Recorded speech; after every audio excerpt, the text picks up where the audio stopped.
reasonable explanation or anything for why the baby, or what happened to the baby? If the officer was getting a red flag vibe, something was off, then she had to be acting off, which means either she had on somewhere level is aware or she cray. Right. You know what I mean? Right. Which obviously you got a baby drive around the corpses. There got to be some level of cray to that. Right. So he was picking up on that. So she had to be putting that out. Right. So she's trying to say that the baby was stillborn when she had the baby, and so whatever. I don't know, but I believe that could happen. I believe that the grief of it all. They investigated. They investigated and found out the baby, in fact, was not stillborn. Right. Right. The baby was born alive. Right. So originally she was Originally she was booked for the expired tags and for abuse of a corpse, but later she was rebooked. Oh yeah, I read that for manslaughter. Yeah, because they found out that the baby was alive, indeed born alive. So yeah, she was just effed that. So this is a lesson to you guys. This is the lesson. Moral of the story, all you guys out there. When you decide to kill your baby, make sure your tags are up to date. Oh my God! And get your license renewed. Oh yes, my God. Do that. Like, and don't be so sketchy. Like, relax. Right. The baby's dead. Handle the small shit. Cry. Handle the small shit, and take care of business. Y'all are so scandalous. What? I'm just saying. Hey, you shit right. Don't be out here half-assing it. Half-assing, getting pulled over, acting all nervous. Having courses in your trunk and ain't got your tags right. Right? That's so silly. Get a life. Postpartum depression is serious and sad. Oh well. Yeah. Well, real quick, I didn't even really want to talk about this because it's kind of a non-story, and I think everybody's tired of it. But because we reported on it, I want to kind of address this side of it. Last week, Michael Shepard was here. No, I'm sorry. The week before last, Michael Shepard was here, and he mentioned that in regards to the Monique story, that it came out that Netflix said that they offered her a $3 million deal. But she had to audition. But she had to audition. And so Monique supposedly released evidence that was not true. And it was, she published the contract and all this kind of stuff, which she in fact did. But I'm not saying that Netflix is not lying. I'm not saying that Monique is not lying. Obviously somebody's lying. I don't know who is, but this is not proof that Netflix is lying. This is not proof that Monique was not offered $3 million because all it is a contract of what we already know she was offered, the $500,000. I'll say this: it's proof that she's a terrible business person. This is not how you do business, baby. But so they, and these people who are all on her team and stuff, talking about, oh yeah, she really did publish the proof and this and that and all that, and I'm like, no, she didn't. She published proof of a contract that she was offered. That doesn't mean that the deal that Netflix talked about wasn't spoken about previously. Right. That she never agreed to that. So why would she have a contract of that? Right. So, yeah. Anyway. Well, I guess she didn't agree to the $500,000, but she had the contract for it. But still, it's just money. Yeah. I'm here for Monique. I'm on her side. I hope that she gets what she deserves, and I hope that if Netflix... I think she is getting what she deserves. I hope if Netflix was discriminating against her, that's wrong. Well, she's not doing her due diligence right now as far as proving her case. The thing about, again, bad business. This is not how you get what you want in the business. It's just making you look crazy. Right. And it's not. And she's a talented person. I've said this on this air before. I've seen her. I love her. I think she's fantastic. I've always loved her. I was all about Mrs. Parker. Right. I was about Some Precious. I'm like, I've been down for her. I stand up, hilarious. But no, you don't get all on the high horse like this and try to take down the companies like this and try to embarrass. This is making other companies go, well, I don't want to deal with her. Right. Yeah. This is going to get her. She already has a bad reputation. This is not helping. Right. Yeah. Right. I agree. So we talked about Reddit earlier. So there's another story on Reddit, or a story that spawns from Reddit. There's a thread where people were just kind of bearing their soul about having incestuous relationships. Gross. Yeah. How do you bare your soul with incest? What do you mean? How do you bare your soul? I don't understand that. That's just like, I don't understand. I don't understand what you don't understand. like when that's not soul bearing. To that is just. You mean that's something you would take to your grave? Yeah. Okay.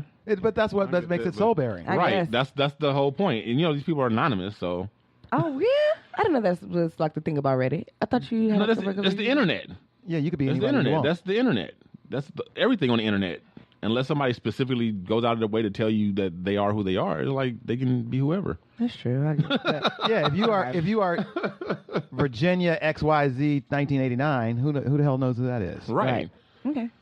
And besides that, too, there's also we did a story in the past where they were saying that it's becoming incest is increasing because of the internet, but in a different way, because people are finding relatives that they never grew up with. And there's this phenomenon that when you didn't grow up with a relative, that a lot of times that you're sexually attracted to that person because you don't have that whatever it is that keeps you from being attracted to your relative. Oh. And they find each other, and a lot of father, daughters, mother, sons, or whatever. I've heard of this. Or having, it's been in like I said, we covered this story, so you probably heard it on this show. Yeah. And that's becoming increasingly popular. But this right here is just talking about most of these stories were like just brother and sister. One of them talking about just like a one-time thing, and the girl was saying how she was the aggressor, and she felt guilty. She was like a year or two older than her brother. Oh my God. And she carried it around forever, and they never talked about it. And she finally brought it up after they were grown, and she had feared that he resented her all his life or whatever. And she said he didn't resent her or blame her or anything, and they kind of moved on. And I'm going to give them a little bit of pass if they were kids and they were experimenting. Because I'm thinking these are grown people. Yeah. And I'm thinking like, all the dick and pussy in the world, you can't find none that ain't in your family? Exactly. That's what I was thinking. And as kids, some of them are though, some of them not. There's this one woman who confessed to like having 2 kids with her brother, and that they all live together, happy, big family, and all that stuff. Mm-hmm.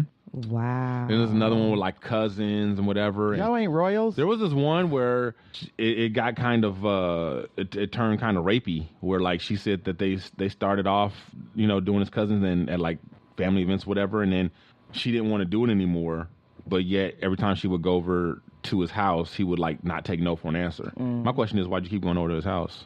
But well, I don't know. It probably wasn't Auntie Nene there. Right. It probably wasn't her. It's probably her mom, like dropping her off over there. Nah. I think this was like as adults. The impression that I got, it was like her going to his house. Not she was playing some role in this. Yeah, but you could be right. It could have been like they were kids and she were going to her cousin's house or whatever. But I don't know. Anyway, they got Candyland, baby. Come on. Yeah, I'm going over to my brother's, and you come and you gonna be with your cousins, and that's all we got to say about that. That's crazy, though. That's crazy. It's gross. I didn't meet my dad until I turned 18. So I didn't meet my second youngest brother until I was 18 or 19 years old. So, but I don't have any sexual feelings for my dad or my brother. It doesn't mean that you automatically will. Right. I understand that, but it's just the parental feelings that I have for my dad. I can't understand why anybody would want to have anything other than like a parental bond with your dad or your mom or anything like that. That kind of makes sense to me. Yeah. You need to go out? No, I already took her out. She's just bored. It makes psychological sense to me, actually, in some sort of way. Like I the closest thing I can sort of relate to it is that I have friends that I have met that when I first met them, I thought I was sexually attracted to them. Maybe on some level I was, but really it was like I just really wanted to have a connection with them. And I'm glad nothing happened between us, and we're really, really great friends. Like one of my closest friends to this day, that's how I thought it started off. And it's like, no, I don't think that's what it is. I think it's deeper than that. We like brothers. And like brothers. And that's how I feel like about him today, like a brother. And I don't see him in a sexual way at all to now. But that initial reaction to him, like that love that I felt for him, I thought was something more than friendship. Yeah. Okay, I can understand that. That's the closest thing I can relate psychologically to what they might be feeling. Right. So I don't know. It's a thing. Tough. It's a thing, and it's out there, and it's not. Isn't that illegal though? Of course, it's illegal. Brother, sister, uncle, niece, nephew, all that stuff is illegal. First cousin, it depends. It varies state by state. I think like 25 states, first cousin is illegal. Oh my gosh. So but y'all ain't royals. My God, go outside your family. So some first cousins is actually legal. Yep. I have some cousins in Kentucky, I believe, that are married. Really? Mm-hmm. First cousins? They're not my cousins. I think they might be first cousins to each other, but I'm not 100% certain about that. These might be like my mama's cousins. Ooh. Yeah. My mom is from Kentucky too, so I'm like, ooh, Well, you know, it's supposed to be common over there in like Kentucky and Arkansas and those places. They make jokes about that stuff all the time. Mm-hmm. But see, again, for them though, their communities are small. Like if you come from a real small rural place and there's not that many people, like the game becomes a little different. Yeah.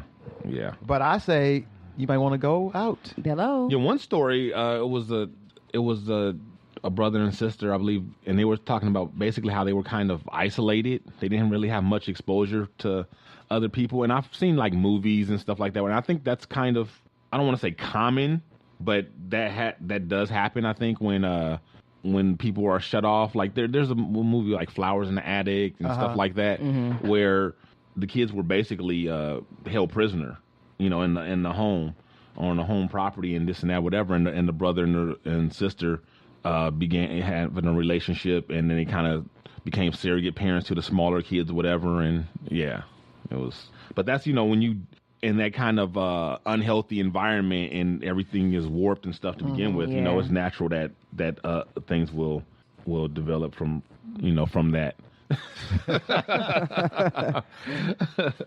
A stuffed tiger causes 45-minute police standoff at a Scottish farm. Okay, this is just dumb. Yeah, the police. somebody called that. Hey, there's a tiger at my farm over here in Scotland. It was like a cow farm or something, right? Yeah. And so the police came out and they surrounded the tiger, and they just stood there for like 45 minutes. Like, how come he won't blink? He looked so comfortable, peaceful, just laying down, and so taking a break. They finally figured out that it's a stuffed animal, and like, you know what? Here's a clue I had from the beginning. It's in Scotland, right? Right. I said the same exact thing, but I'm guessing like they probably have a zoo or two there where it could have escaped. And not to mention, you know, rich people a lot of times will have exotic pets that they're not supposed to have. Okay, that's true. That's true. You know, so if he could have been like, you know, neighbors with a rich person, and they had a exotic pet that escaped. Okay, I'll buy that. So but no, my initial reaction was yours, the same as yours. Like, okay, what did he do? Swim from Asia? Like, if that was the case, all those cows would be dead because he'd be hella hungry. That was my thing. I was like, well, didn't anybody notice that there wasn't any hurt cows? Right. The nigga was just laying down. He wasn't startled that all y'all showed up. But yeah, Scotland Yard, Crackerjack detectives. Did they say who put the tiger there? No, they don't know. They assume now that it was a prank, and the guy doesn't know who played the prank on him. He knows. So you think he knows? I think he knows. Once he realized it was stuffed tiger, he was like, Johnny. If it was that big that they thought it was a real tiger too, like, it had to be like a good size, you know, tiger, stuffed tiger. It's not like the kind you can get with the little claw.